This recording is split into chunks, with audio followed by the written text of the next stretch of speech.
नमस्कार दोस्तों, एक बार फिर हमारे YouTube चैनल में आप लोगों का हार्दिक स्वागत है। लेटेस्ट अपडेट निकल के आई है कि कर्मचारी और पेंशनों के लिए बहुत बड़ी खबर है। सैलरी बढ़ने की खुशी पर लगेगा ग्रहण, बदलने वाली है पेंशनों और कर्मचारियों की सैलरी स्लिप। जानिए क्या है सरकार का प्लान।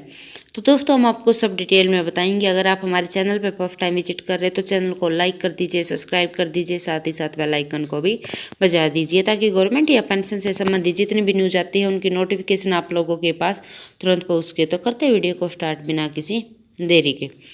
दोस्तों, वेज कोड बिल 2019 जब लागू होगा तब बेसिक वेज कुल सैलरी से 50% से कम नहीं होगा। उम्मीद जताई जा रही है कि अगले साल नया वेज कोड लागू हो सकता है। साथ ही कोरोना महामारी की दूसरी लहर के बाद कई कंपनियों ने अपने कर्मचारियों की सैलरी बढ़ानी है, लेकिन आपको इस बात पर गौर करना है कि जो आपकी ये खुशी है उस पर ग्रहण लगने वाला है। अगर आपको ऐसा लगता है कि सैलरी बढ़ने के बाद आपकी टेक होम सैलरी ज़्यादा हो जाएगी तो आपके लिए बेहद काम की खबर है। नया वेज कोड लागू होने के बाद आपकी टेक होम सैलरी घटने के साथ आपके ऊपर टैक्स का बोझ भी बढ़ सकता है।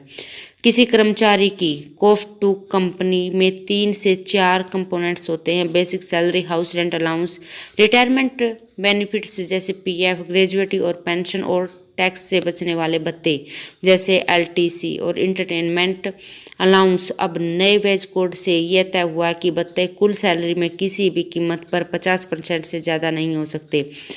ऐसे में अगर किसी कर्मचारी की सैलरी 50,000 रुपये महीना है तो उसकी बेसिक सैलरी 25,000 रुपये होनी चाहिए और बाकी 25,000 रुपये उसके भत्ते आने चाहिए। यानी अभी तक जो कंपनी बेसिक सैलरी को 25 या 30% रखती थी, बाकी का हिस्सा अनाउंस में होता था, तो अब बेसिक सैलरी का 50% से कम नहीं रख पाएगी। ऐसे में कंपनी को नए वेज कोड के नियमों को लागू करने के लिए कई भत्तों में कटौती भी करनी पड़ेगी। प्रोविडेंट फंड और ग्रेजुएटी सीधे तौर पर कर्मचारियों की बेसिक सैलरी से जुड़े होते हैं। जाहिर है कि बेसिक सैलरी बढ़ने से इन दोनों कंपोनेंट्स का योगदान भी बढ़ जाता है। यानी कर्मचारी का रिटायरमेंट फंड तो बढ़ेगा ही, लेकिन उसके हाथ में आने वाली सैलरी घट जाएगी, क्योंकि अब एक बड़ा हिस्सा पीएफ और ग्रेजुएटी में जाने लगेगा।